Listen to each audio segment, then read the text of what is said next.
Il existe de multiples façons d'organiser votre matériel et vos devoirs dans Google Classroom.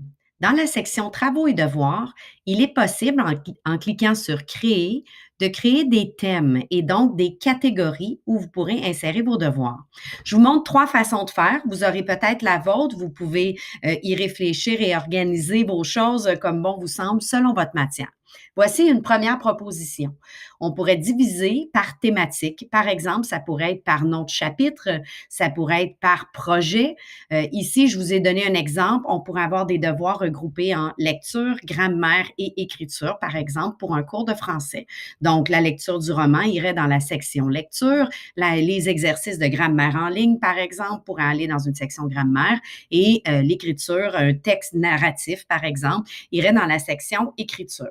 Vous pouvez réorganiser chacune des catégories comme bon vous semble, mettre la première en haut, simplement en cliquant et en déplaçant. Il est possible aussi de les déplacer en cliquant sur le petit menu à droite, les trois petits points, et simplement dire déplacer vers le bas ou déplacer vers le haut selon votre organisation. Dans un autre groupe, je vous montre une autre façon de fonctionner. Donc, cette fois-ci, dans Travaux et devoirs, j'ai organisé mes catégories par semaine. Par défaut, dès que je crée une nouvelle semaine, un nouveau thème, ma semaine la plus récente va aller en bas. Donc, je pourrais, par exemple, venir la glisser en haut pour que la semaine la plus récente soit toujours en haut dans Travaux et devoirs. Je pourrais y insérer tous les types d'exercices. Par exemple, un corrigé d'un exercice de révision, donc une documentation, venir mettre un exercice en ligne, donc vers un lien externe où ils vont faire des exercices de révision.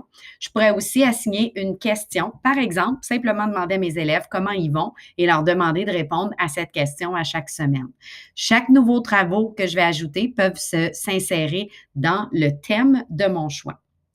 Une dernière façon de fonctionner que je vous propose, pour mon groupe ici, si vous avez de multiples matières, par exemple, si vous êtes au primaire ou en adaptation scolaire, vous pourriez avoir une seule classe où les élèves se rencontrent, mais diviser vos exercices, vos devoirs, vos références par section et donc par matière. Par exemple, une section pour le cours d'éthique, de mathématiques ou encore de français et y insérer tout ce qui a un lien avec l'éthique, les mathématiques et les français dans la section.